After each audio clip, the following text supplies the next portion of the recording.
Hello again, slot car fans. This is the latest video in my series that I'm calling, the road to the Australian 2025 Slot.It Nationals. I've already done a couple of videos on this. The first one I did was to show the environment, if you like, the shop environment at Slot Shop, where we'll be holding the event. It's an awesome location. You know I'm a big fan of it already. And it's truly worthy of a nationals level event. It's world class. It's lovely. The thing that I forgot to mention in that particular video is the space outside at the back.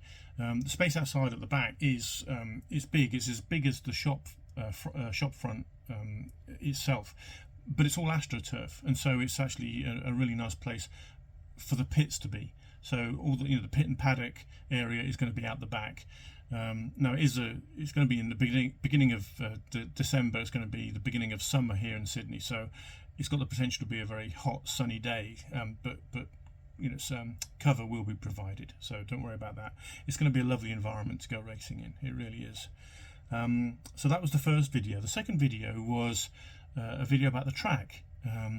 If you race at Slot Shop, or if you live in Sydney and you've popped along and you've had a look, or you just go along and do some laps or whatever, you probably already know about the track. But if you come from further afield, you don't. It's new. It hasn't received a lot of publicity yet. It's not hosted many events yet, that sort of thing. So, but it's a nice track. But yeah, if you're from out of town, you won't have seen that necessarily. So I wanted to do the walk around of the track to give you a feel of what the layout is, etc. So, we've been trying to debug the track over the last couple of weeks, just to make sure there's no gremlins before the event itself, and we haven't found any. Touch wood, so far it's going extremely well. It's behaving really nicely, bedding in very quickly. So those were the first two videos. This video, what I want to do is I just want to cover the handout materials that we're going to be getting on race day. So you pay your registration in advance, you turn up on race day, you walk through the door and you pick up your handout items, one of which is a motor, and the other one is a pair of rear wheels and tyres. And these are handouts in order to try and keep the performance level across the whole field as far as possible. And so I want to talk to those a little bit. If you're coming from out of town, or even if you're in the Sydney area or whatever, it's very likely that you're going to want to put together a test car to actually test your setup. And if you want to do that, then you need to have, a motor and a set of wheels and tyres that are similar to what we're going to be running on race day, because it's only then that you know if your setup is working properly. So yeah, the purpose of this video is to talk about those specifications so that you can then obtain your own, build, make your own, whatever, and then you can go testing, on your own track or on your own club track or whatever, and that what you're testing with is going to reflect what we're going to be racing with. Okay, so that's what the video is really all about. So let's talk about the motor first. Motor is the standard Slot.It short can MX16 motor, rated at 23k, and comes with a 9-tooth pinion. You don't have to run a 9-tooth pinion. There are other options listed in the rules document, which is on the Slot Shop website. So go and take a look. You can change the gear ratio ad infinitum. There's so many options. It's pretty open, but there are restrictions. So please take a look at what the gear options are. Okay. Now this is a mass-produced item. Produced in batches of tens of thousands at a time. So there is going to be variability in the performance. So to mitigate against that, Eddie is going to test all of the handout motors before the event, with the express intention of making sure that anything that makes it into the handout pool fits in a very narrow performance band. Okay, anything outside that band gets rejected. Okay, so we don't want any super duper hot motors running at 27k, some sort of freak in the manufacturing process that gives us a 27k motor, or equally gives us a 19-20k motor. We don't want that. Those are going to get eliminated, and it's only the ones that make it into that very narrow middle performance band that will go into the handout pool. Okay, so that's the motor.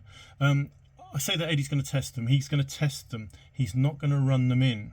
Okay, If you want to arrive early, I say early, you know, if you want to arrive in the morning, pick up your handout items, so motor and tyres, and if you want to put the motor on a power supply and just leave it running for 10, 20, 30 minutes, whatever your running regime happens to be, then you can run the motor in.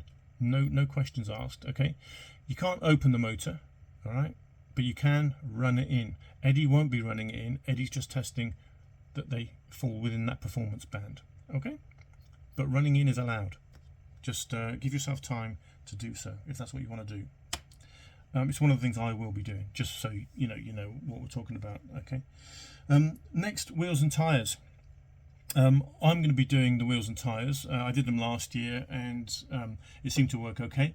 The reason for one person doing the wheels and tyres is they'll use, the same process, for all of the tyres that get produced. They will all be produced using exactly the same process on exactly the same machine or set of machines, and therefore they will be as close to one another as it is possible to be. If you get more than one person involved using different machines, let's say you divide the workload into two, it's possible that you might get two different sets of results, and obviously we want to avoid that. Okay, so one person doing it, Eddie and Maria have been so entrenched in doing the getting the shop up and running that I rather foolishly offered to do the tyres again, as I did last year, and Eddie ripped my arm off, so I'll be doing those. So let's talk about the spec. Like I say, you might want to put some together for yourself for your own testing purposes, so it might be useful for that from that perspective. Okay, so first things first, the standard Slot.It sponge wheel, part number W13609-515A. That just trips off the tongue, doesn't it? Thank you, Slot.It. That's really easy. It's 13.6mm in diameter and 9.5mm across the width. Make sure you get the right one. There are 3 variants of this, and the other 2 are bigger. If you use the bigger ones, you're going to get different results. Okay, make sure you get the 13.6 sponge rims. Okay, from Slot.It. All right. So yeah, that's that. The tyres are the standard, very standard Slot.It sponge tyre. The part number for that is PT1209SP30. Okay, it's quite a hard sponge, but it works really well on Slot.It cars. Actually, it works really well on most slot cars. Actually, it's a really good tyre. Okay. Now, Slot.It say that you don't normally have to glue these onto the rim, and last year for the Group C's we didn't glue it onto the rim, we just put it on. And the reason Slot.It say that is because the internal diameter of the sponge is less than the diameter of the flat section on the tyre where it would sit, and so what happens is you put the tyre on and then it binds, it constricts around the rim and hugs it basically, and that's normally enough, and I've found that to be enough in general. But with the new track being faster than the previous year's track, which I wasn't expecting, I have to be honest, but it is faster. With the new track being faster, the stresses on the tyres are higher, and the lateral stresses in particular are such that all the testing that I've done tells me that the best answer is to glue these to the rims. Okay, so that's what I'll be doing. Which glue will I be using? Well, most of you guys from Australia will know that one. It's just a contact adhesive. That's all it is. It's nothing unusual. Okay, so if you're putting your own set together, I recommend using the same kind of adhesive. It doesn't have to be that brand, but a contact adhesive. And the technique I'm going to use is as follows. So I'm just going to put glue on the flat center section. I'm not going to put any glue on the outside lips. I'm not going to put any glue on those because they're small and fiddly, and I think there's a chance of introducing the possibility of inconsistency. Consistency though can be achieved by just putting glue on the center section, so that's what I'll be doing. Okay, then I'm going to throw the tyre on while the glue is still wet.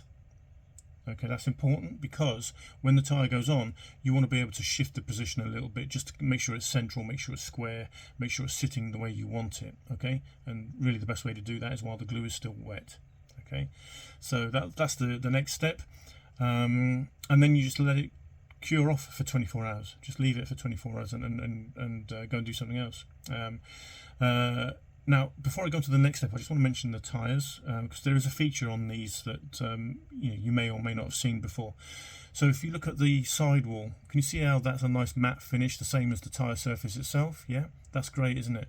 But the other sidewall surface is glossy, okay? Completely different. Completely different. And so you look at that and you might think that's going to cause a problem. Well, I'm going to show you how to not make it a problem, or to make it not a problem. And it's really easy. So when the glue is wet, when you're throwing the tyre on, just put that glossy side on the inside edge, okay, on the grub screw side, okay? That's to start off with. And then 24 hours later, you've got a raw unfinished sponge donut mounted on a slotted rim. And so we're ready for truing.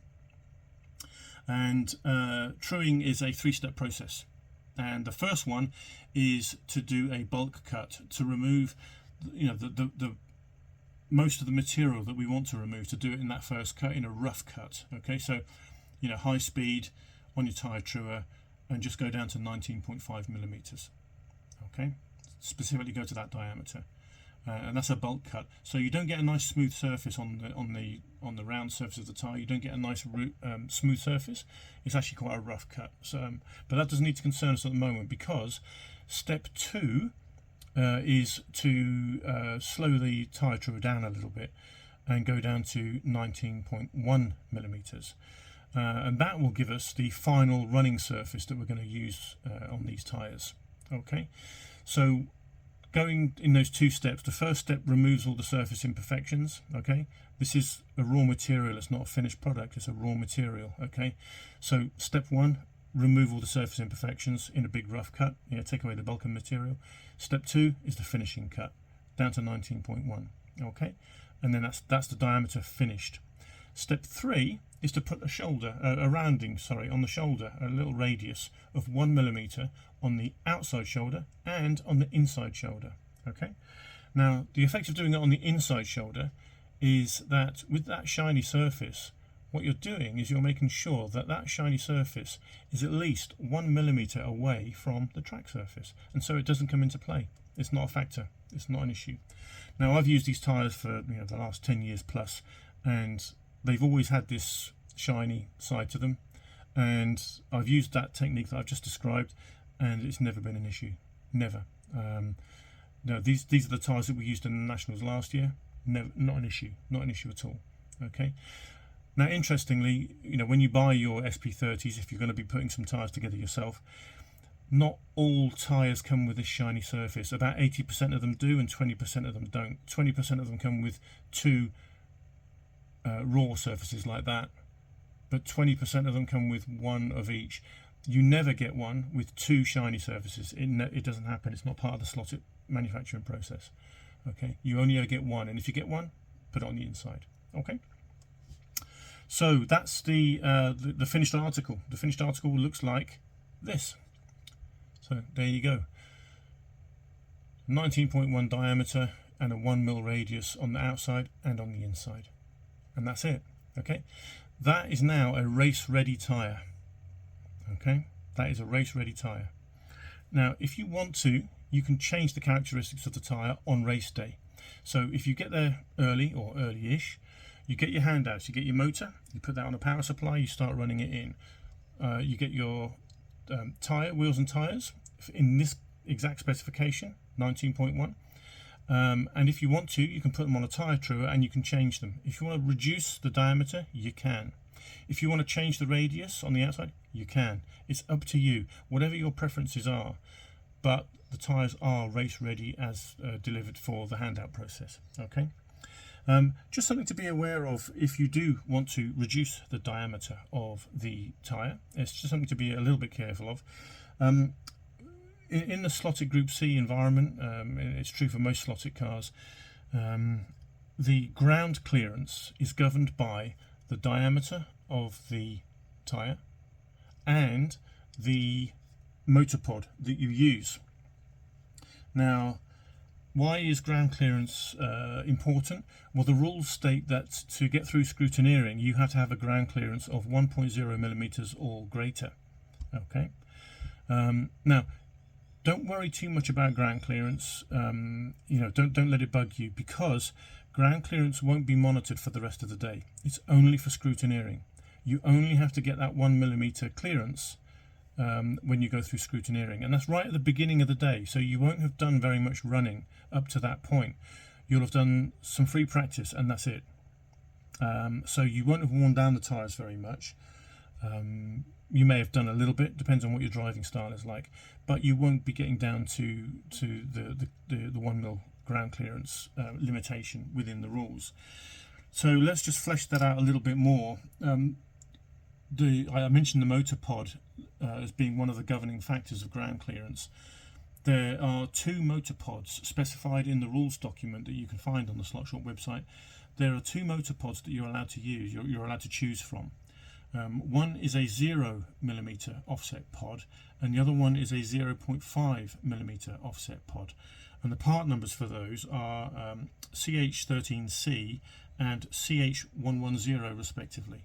Okay, so let's look at the most aggressive one of those, the 0.5mm offset, the CH110. Okay, if you run the tyres as they come out of the bag when you do the lucky dip in the handout, and you run the 0.5mm offset pod, the ground clearance that you'll achieve will be 1.5mm. So you're well in. You've got 0.5 millimeters to spare, and that's what you can be, safe in the knowledge of when you're doing your free testing, before scrutineering. Okay. If you use the other motor pod, the CH13C, the 0 offset pod, you actually gain another 0.5 millimeter. You actually get a 2mm ground clearance, so you've got a whole millimeter to play with before you get anywhere near the 1mm ground clearance limit. So yeah, just be aware that if you want to change the diameter, you can.